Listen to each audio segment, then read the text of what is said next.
Voy a aprovechar para dar un mensaje a aquellos pacientes que niegan tener problemas del corazón porque no tienen síntomas.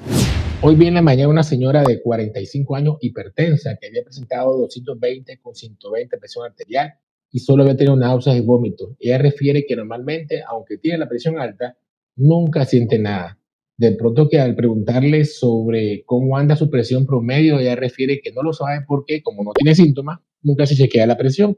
En la consulta, después de haberle dado 2 captopril de 50 miligramos, tenía la presión en 160 con 120 todavía. Sucede que hay muchas personas que tienen hipertensión arterial. La hipertensión arterial puede ser que dé síntomas al inicio de la enfermedad. El paciente puede tener mareo, cefalea, zumbido de oído, palpitaciones de algunos, calores. Luego el paciente pasa muchos años sin ninguna molestia asintomática, la presión comienza a subir y el paciente no tiene ninguna molestia. De modo que los hipertensos suelen tener hipertensión arterial aún mal controlada y presiones muy severas como la paciente que mencioné, sin necesidad de tener ninguna molestia. ¿Cómo usted puede saber que su presión está buena? Tiene que tomársela, no hay de otra. Pacientes con angina e infarto, sí. Hay pacientes que tienen angina de pecho, que tienen un problema del corazón de circulación coronaria y cuando hacen esfuerzo no tienen dolor anginoso, no tienen el signo de alerta. Y otros, peor aún, que llegan a tener un infarto y tampoco tienen infarto con dolor. Los pacientes que más tienen atenuada esta respuesta de alerta del dolor de pecho cardíaco son las personas con obesidad, las personas mayores de 75 años, los diabéticos y de pronto un paciente que tenga un trastorno neuromuscular o algún problema neurológico que lo haga, le sea imposible percibir los dolores. Hay un paciente también que tiene algún tipo de neuropatía autonómica, ¿no? Por malnutrición, por diabetes también, los nervios que perciben la irritación del pericardio, que es el que se inflama cuando hay un infarto, en los pacientes diabéticos, obesos y de mayor edad, se altera esta sensibilidad de dolor y el paciente está teniendo una isquemia cardíaca, una mala irrigación sanguínea cardíaca, ya sea reversible como la angina o irreversible como un infarto, y no tienen dolor de pecho. Lo que pueden tener son síntomas like, como parecidos a cuáles: falta de aire, cansancio digestivo como eruto y gases o dolor de pronto como fuera de barriga abdominal y hace pensar que es una mala digestión. Extrasístoles y arritmia. Ahora vamos a hablar de las arritmias.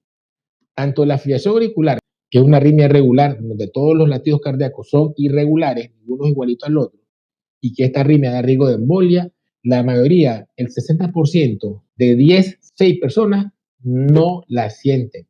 No sienten sus latidos irregulares, aquel papaleo que uno cree que deben de presentar. La frecuencia cardíaca puede estar en 140 por minuto, que es una barbaridad, 130, y no la sienten.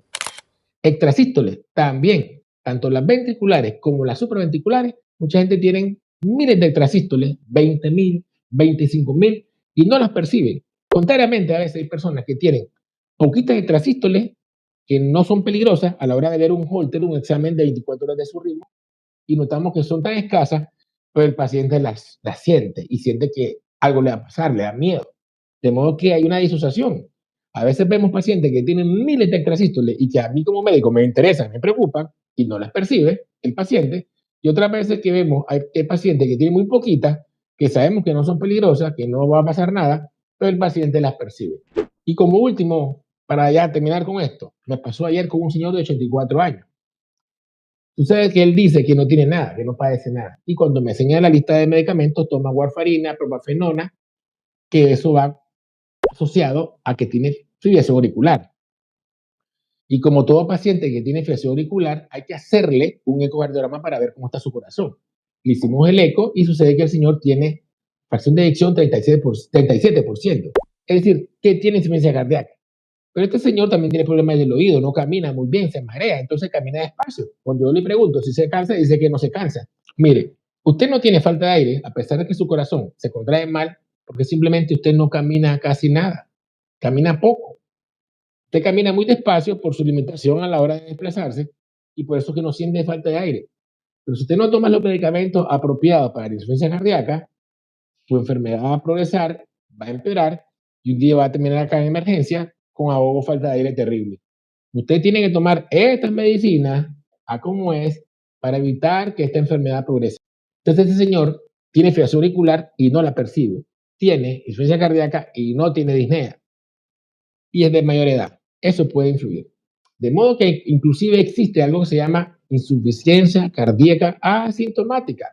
Tenemos pacientes que tienen una fracción de eyección 35%, 34%, y pueden andar en la calle caminando de un lado para otro sin ahogo, sin falta de aire, y hasta un día que experimentan pues una muerte súbita, que es una forma de expresión de la insuficiencia cardíaca.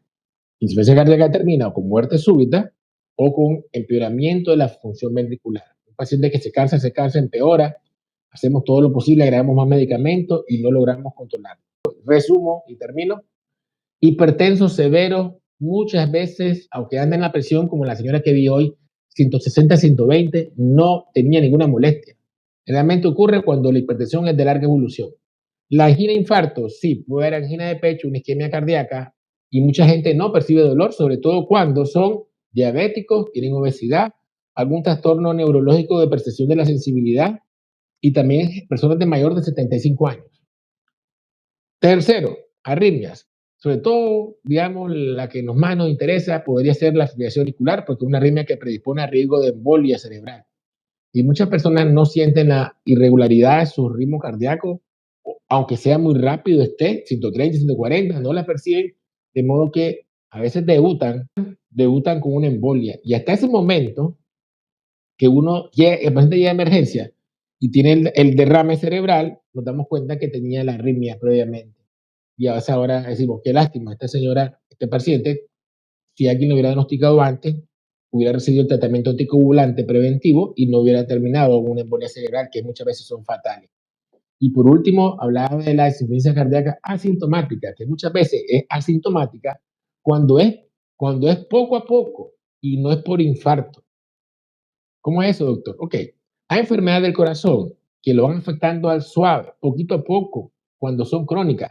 La hipertensión mal controlada, un daño de una válvula, un paciente que tenga problemas de las coronarias sin presentar infarto, va a provocar que poco a poco las paredes del corazón va a ir bajando la fuerza contráctil y el paciente se va a ir adaptando a esa disminución de la fuerza, él va a ir limitándose y por eso no va a tener molestias de cansancio y falta de aire. Terminan en insuficiencia cardíaca, corazón débil, pero sin falta de aire ni ahogo, que es lo típico. Entonces, ojo, si usted es diabético, si es hipertenso, que tiene esta enfermedad de más de 5 o 8 años de evolución, que no ha estado bien controlada, y repentinamente alguna vez empieza a tener una disminución de su capacidad física, un poquito de falta de aire, no la justifique porque ya está mayor de edad, porque engordó. El ser humano muchas veces justifica síntomas nuevos porque no queremos creer que estamos enfermos o que algo nos está ocurriendo, y a veces sí estamos a tiempo de prevenir un evento posterior o algo que empeora. Cita a su médico de familia, de cabecera, a su doctor, y que él pues lo valore, y si ve que está probablemente tenga un problema importante del corazón, pues visite a su cardiólogo de confianza. Yo le agradezco por el apoyo al canal, los que están inscritos. Espero llegar en diciembre a 6,000 suscriptores. Les comento, me faltan solo como 12 o 16 ya para llegar a los 6,000. Les agradezco mucho. Así que un gran abrazo. Cuídense mucho y cuidado con las comidas de fin de año que pueden descompensar a cualquiera. Bye bye.